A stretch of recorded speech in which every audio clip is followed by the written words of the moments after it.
Bem-vindos ao assunto vinho. Hoje vamos falar sobre harmonização de vinho e comida japonesa. Qual é o vinho perfeito para harmonizar com comida japonesa? Posso harmonizar comida japonesa com vinho tinto?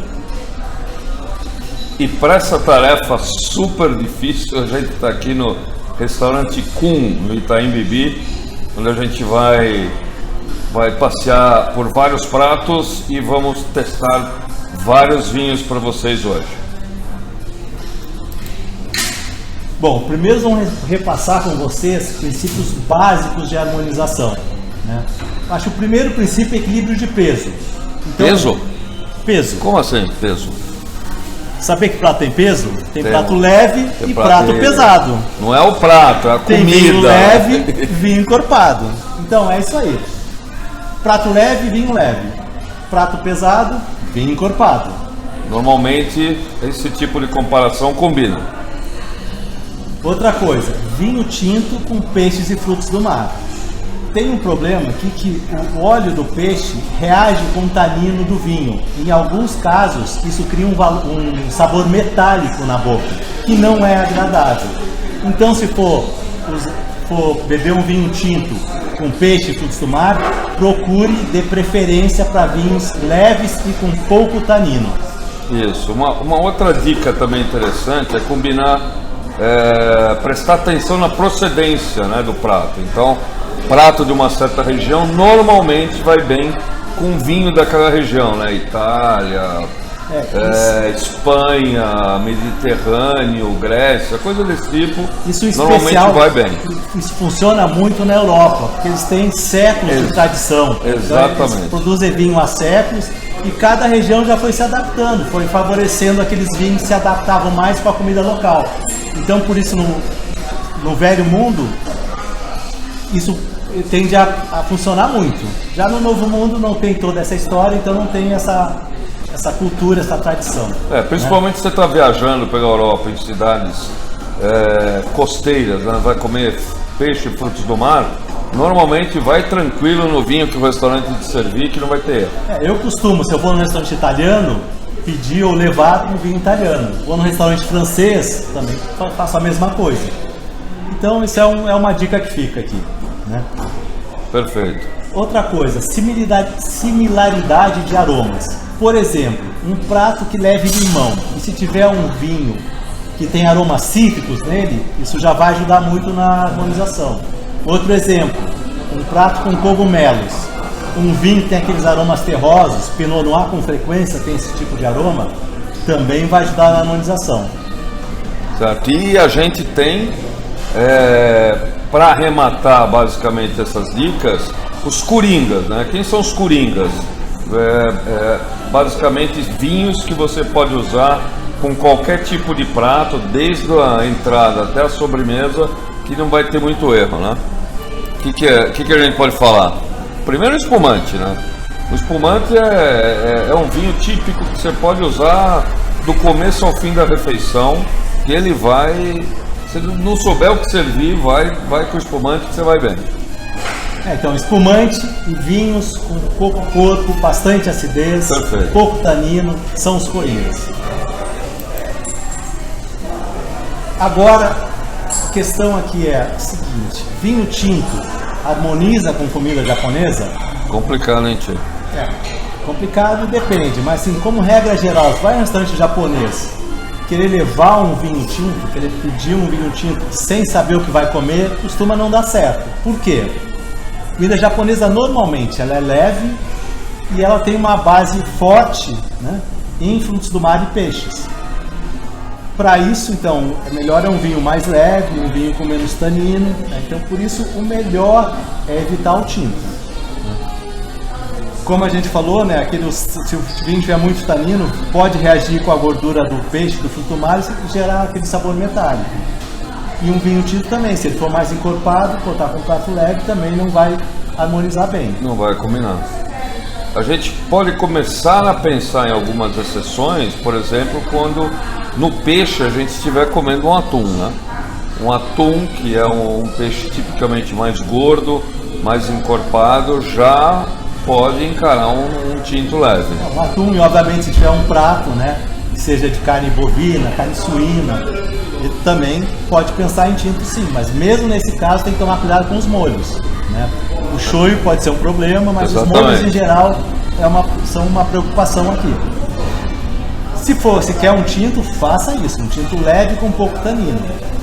Mas o ideal, se não sabe ainda qual prato vai pedir, for levar para o restaurante japonês um vinho, eu não sei o que eu vou pedir, vá para o branco.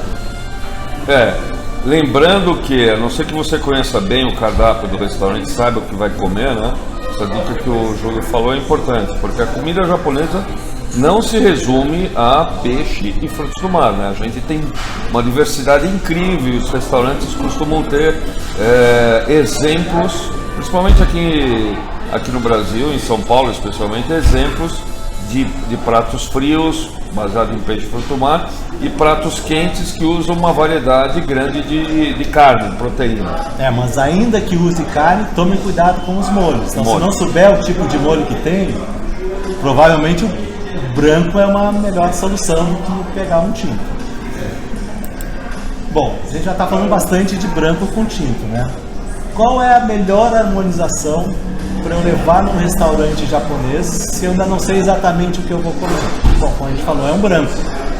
E que tipo de branco? Que tipo de branco? Então, é um branco que tenha não muito corpo, é um branco que tenha uma boa acidez, né? E o espumante? Um espumante, com certeza. O coringa, né? Então, ou um branco sem muito corpo e com boa acidez, ou um espumante. Isso então, não vai ter erro. Então a gente vai sugerir agora aqui 3 vinhos brancos. Com certeza pode ter outros que se incluam aqui, mas a gente vai sugerir 3 aqui que pra gente são campeões, né? O primeiro é o Riesling, né, Tchê? Que o Riesling é muito conhecido, né? É até uma uva que a gente bebe pouco aqui no Brasil, mas é um vinho muito conhecido por ir bem e enfrentar comidas difíceis, né? Aquele açúcar residual que normalmente tem no Riesling ajuda ele a harmonizar com comidas difíceis, né? Com esses molhos mais especiados, assim, né? O Riesling você vai achar principalmente na região da Alsácia, na França, ou na Alemanha. Perfeito. Sauvignon Blanc também é um vinho que tem bastante acidez, é bem aromático, seco no caso, frutado, notas herbáceas, também vai combinar muito com a comida japonesa, leve, baseado em peixe frutos do mar, e ele serve como coringa mesmo, que vem uma coisa diferente, ele não vai mandar mal, não. Exatamente. Outro branco que costuma mandar muito bem com comida japonesa é um vinho da terrinha, lá de Portugal, que é o vinho verde, que pode ser ou da uva alvarinho, ou da loureiro, ou um corte das duas, que ele é um vinho muito fresco, que tem uma excelente acidez normalmente, e inclusive dependendo da região ele tem toques, até umas notas salinas, né, quando ele é bem perto da costa, shoyu, né? Então uma nota salina combina super bem, então, harmoniza muito. O vinho verde vai muito bem. O espumante, é claro, a acidez e as bolhas harmonizam bem com qualquer comida, então, e harmonizam especialmente bem com comida japonesa. E o Chardonnay? O Chardonnay já é um pouco mais, não diria complicado, a gente tem que prestar um pouquinho mais de atenção, porque se for um Chardonnay muito encorpado, você tem que ter principalmente uma boa acidez. Lembra aquele princípio de prato leve com vinho leve? Isso. Então você está comendo um prato leve, um Chardonnay encorpadão, já não está harmonizando tão bem. Já vai começar a brigar, né? E outro problema, normalmente o Chardonnay não tem tanta acidez assim. Então o que vai bem com japonês, num restaurante japonês? Tenta um tempurá. Um tempurá tende a combinar muito bem. Porque é fritura, né? Então tem uma certa gordura. E aí agora, vai bem de Chardonnay. Tudo que a gente falou de Chardonnay não se aplica se estiver falando de Chablis. Chablis está totalmente liberado para restaurante japonês. Chablis não temos restrição com ele para uma comida japonesa. A acidez do Chablis é espetacular, um vinho mais mineral no aroma, fica muito bem com comida japonesa. E um vinho rosé? O rosé é uma aposta interessante, né, que a gente pode tentar, e depende muito da acidez de novo, né? O rosé, embora tenha um pouquinho mais de corpo, o corpo não é um problema, né? Ele Normalmente não vai ter muito tanino, né? É mais a preocupação da acidez. Ele tem uma acidez lá presente, assim como esses brancos que a gente falou, para acompanhar ou não. Então vai depender do vinho. Exatamente. Quando a gente vai para tinto leve, a gente lembra basicamente de duas uvas, né, tia? A Pinot Noir, né, e a Gamay, ambas da região da Borgonha, tipicamente da Borgonha, né? Mas eu tenho mais uma para adicionar aí que vai muito bem. É verdade, uma uva italiana, né? Nerello Mascalese, uma uva lá do Etna, que ela é similar também, ela também é mais leve, estruturada, e ela tende também a combinar bem com alguns pratos que exigem um vinho tinto mais leve, né? Então, se você quer levar um vinho tinto para um restaurante japonês, vá por isso, um vinho tinto leve com pouco tanino. A gente deu aqui 3 exemplos. Agora, ele tende a ser uma harmonização muito boa se o prato tiver atum, né? Exatamente. Se o prato tiver atum, se o prato for de carne, de novo, aí evite o shoyu, né? É isso mesmo. E por último, uma harmonização que também pode ser interessante é com o vinho laranja, né? Vinho laranja é um vinho branco, feito de uvas brancas, só que ele é feito do mesmo jeito que um vinho tinto, ele é fermentado com as cascas. Isso significa que o vinho vai ter tanino. Então aqui a gente pode ter o mesmo problema que a gente falou de tanino com aquela gordura do peixe, daquele sabor metálico. Então aqui vale um teste, né? Tanto que a gente vai fazer o teste hoje. Hoje a gente vai ter um laranja aqui para testar também. Isso, vamos testar na prática hoje.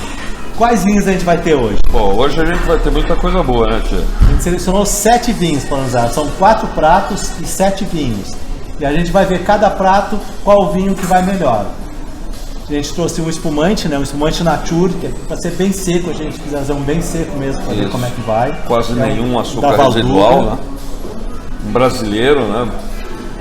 Corte de Chardonnay e Pinot Noir. Então, o espumante é esse que a gente pegou. Branco aromático, a gente trouxe 2. Os 2 têm muita acidez e um tem açúcar residual. Então a gente quis trazer um Riesling com açúcar residual. Então temos um Riesling alemão aqui para acompanhar. Ele é trocken, ele é seco, mas ele tem açúcar residual. Tem um toquezinho de açúcar. Outro branco aromático, a gente trouxe um Sauvignon Blanc. Esse seco mesmo. Exatamente, bem seco. Do produtor Zorzal, né? Um espetacular produtor. E branco encorpado, tia. Branco encorpado. A gente trouxe um Chardonnay do Vale dos Vinhedos, D.O. Vale dos Vinhedos, que a gente gosta bastante, um Cuvée José. Então vamos testar aqui. A gente já falou que o Chardonnay não é bem assim. Mas em geral a gente não acredita tanto nele, mas dependendo do prato, né? A gente vai ter um tempurá aqui hoje, vamos ver como é que ele vai com o tempurá. Mais um Brasil. Só lembrando, o Sauvignon Blanc é da Argentina, tá bom? Rosé. A gente trouxe um rosé da Provence aqui para testar ele. Vamos ver como é que a gente faz. A gente botou ali a preocupação nossa é a acidez, porque tem que ter bastante acidez. Vamos ver como é que ele se sai. Mais uma vez, o Novo Mundo tem feito muito rosé. A gente tem visto muito rosé no mercado, mas a gente vai tomar um rosé da região clássica de rosé, que é a Provence, na França. Espera que ele vai ter uma acidez boa para encarar esses pratos. Exatamente. Laranja, tia, agora vai ser um desafio interessante. Laranja, a gente escolheu um que não passa na madeira, né? Já que ele tem tanino, pelo menos evita a madeira para não ser tão encorpado, então a gente fica com um problema só aqui nele. A gente pegou um Leone de Venezia, Ouro Vecchio. E por último, tinto. A gente vai de Pinot Noir no nosso teste de hoje, né? Entre as 3 uvas que a gente tinha mostrado para vocês, a gente preferiu ir de Pinot Noir e de uma região fantástica no Chile, que é o Vale de Leyda, né? Que é uma região fria que está entre os melhores pinots do Chile, vem do Vale de Leyda. É um single vineyard do Las Brisas. Bom, gente, então vamos lá, vamos ver na prática agora como é que sai essa harmonização toda aqui. Isso. A ideia é para cada prato a gente selecionar a melhor harmonização e depois a gente dá uma geral para vocês. Vamos para a parte difícil agora. Até já. Hoje o assunto vinho está aqui no restaurante com um dos nossos favoritos de comida japonesa. Estamos aqui com a Paula Salucci, sócia do restaurante, que nos recebe aqui para a gente fazer esse teste de vários vinhos com vários pratos japoneses. Vamos ver o que harmoniza melhor com o que. Paula, super obrigado por receber aqui. Boa noite, eu que agradeço a presença. Aqui no Pão, além da carta de saquês, que é tradicional em todos os restaurantes, nós elaboramos uma carta especialmente feita pelo nosso amigo e professor José Luiz Borges, uma carta que harmoniza, uma carta de vinhos que harmoniza perfeitamente com o nosso menu. Então é uma grande surpresa, você que quer ter essa experiência, venha para o Pão. A carta é sensacional mesmo, sem falar na comida. A carta foi feita pelo José Luiz Borges, nosso professor, presidente da BS. E cada vez mais a gente percebe que o vinho ele harmoniza com a comida japonesa. Muito obrigado, Paulo. Eu que agradeço. Esse é o show hoje. Bem, nós testamos a harmonização destes vinhos com 4 pratos. Cada um dos 7 vinhos foi testado com cada um desses 4 pratos. O primeiro prato foi o Suzukuri. O Suzukuri é a forma de fatiar o peixe. É uma fatia muito fina, mais fina que o carpaccio. No caso, era um Suzukuri de robalo. O molho dele era um pouquinho doce, mas era principalmente cítrico. A melhor harmonização aqui foi o Sauvignon Blanc. Aliás, foi o único que a gente considerou que de fato harmonizou com o prato. Por quê? Porque o prato é extremamente delicado. Então a dificuldade aqui foi o excesso de corpo dos vinhos com este prato. O Sauvignon Blanc, por ser o mais delicado que nós tínhamos lá, foi o que melhor harmonizou. E harmonizou muito bem. Uma harmonização muito, muito aprovada. O segundo prato foi o tempurá. Era um tempurá de legumes e camarão. Aqui 2 vinhos se destacaram, o Riesling e o Chardonnay. Aqui a gente precisava de corpo no vinho, mas a acidez do Riesling limpando a boca e o seu açúcar residual para equilibrar aquele molho fizeram ele ser o nosso favorito, embora o Chardonnay também tenha harmonizado muito bem. Mas aqui o Riesling foi o campeão. O terceiro prato foi o pork belly, a barriga de porco. Molho agridoce com saquê e shoyu. Aqui de novo o melhor vinho, melhor harmonização foi com o Riesling, né? Aqui a gente usou os princípios do tempurá são parecidos, né? A gente precisava de corpo para esse equilíbrio, acidez para limpar a boca e um açúcar residual que equilibrou muito bem com o molho, né? Então a harmonização de fato pendeu para o lado do Riesling. O último prato foi um mix de sushi. Aqui esse prato foi o que teve mais facilidade para harmonizar. De fato ele harmonizou bem com 4 vinhos. Com Riesling, com espumante, com Sauvignon Blanc e com Chardonnay, né? Todos brancos harmonizaram muito bem aqui. Bem, agora vamos falar um pouco, vinho por vinho, como é que eles se comportaram na harmonização. Primeiro, o espumante, né? Um Valduga Nature Surly, Chardonnay Pinot Noir, 12% de álcool. Esse vinho estava muito encorpado, ele já é um vinho com 5 anos, então ele tem uns 5 anos de Surly, né? E ele foi muito bem com tempurá e com mix de sushi. De fato, com o Suzukuri, ele sobrou, ele tinha muito corpo para o prato, né? O segundo, na categoria branco aromático, acidez e açúcar residual, onde a gente usou o Riesling, o Egon Miller Forst Trocken, Carisma, 2020, 12%. Foi o grande campeão da harmonização. Ele só teve dificuldade com o Suzukuri pela delicadeza do prato, mas ele foi um vinho que harmonizou com todos os outros pratos, por isso para a gente foi o campeão. Ou seja, se a gente fosse escolher apenas um vinho para levar para o restaurante, a gente escolheria esse, né? Branco aromático com acidez e seco. Nessa categoria a gente colocou o Sauvignon Blanc, né, o Ego, da Zorzal, Blanc de Cal, 11% de álcool, 2020. Ele foi muito bem com os pratos mais delicados, como o Suzukuri e o mix de sushi, justamente por ele ser o mais delicado dos vinhos que a gente tinha. Vocês vejam o teor alcoólico dele mais baixo, bem aromático, bem ácido, Excelente vinho também. Ele seria, eu acho que seria a segunda alternativa se fosse escolher um vinho. Primeiro o Riesling, segundo seria esse Sauvignon Blanc, se fosse escolher um único vinho para levar para o restaurante, né? Na categoria de branco encorpado, a gente tinha um Chardonnay com o Velho Giuseppe, né? DO Vale dos Vinhedos, 2018, 13%.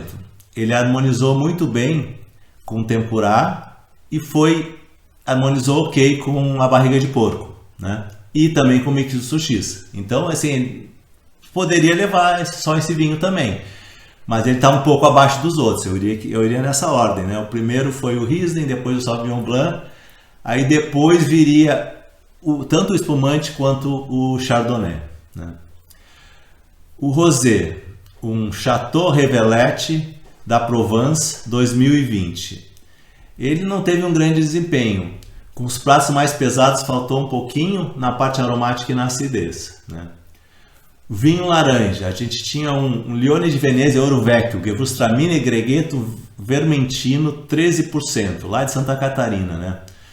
É um vinho de grande potência aromática e estrutura, a gente gostou bastante do vinho, mas ele foi aceitável apenas com os pratos mais pesados e metalizou com o salmão de sushi. Então não é um vinho que a gente levaria para o restaurante japonês, né? E por último aqui o tinto Pinot Noir, um Ley das Brisas, um Single Vineyard 2019, 13,5% de álcool lá do Chile. Ele harmonizou bem com o tempurá de legumes, faltou estrutura para a barriga de porco e também metalizou com o salmão de sushi. Então a gente também não levaria esse vinho para o restaurante japonês se fosse escolher um único vinho. Lógico, como a gente viu antes, tem alguns pratos que ele vai harmonizar bem, quer dizer, os pratos principalmente à base de carne, um atum, né, que o Pinot Noir pode ir muito bem, mas para levar ele sem saber exatamente o que vai solicitar, a gente não levaria, né? Então, a conclusão é essa, o Riesling foi o grande campeão, mas principalmente o Sauvignon Blanc e depois tanto o espumante quanto o Chardonnay também seriam aceitáveis, né? A gente não levaria os outros se fosse para escolher um único vinho para levar para o restaurante. Evidentemente tem alguns pratos com que eles vão casar. Está curtindo o nosso vídeo? Então nos ajude a criar mais conteúdos. Se inscreva no canal, ative o sininho, deixe o seu like e deixe seus comentários.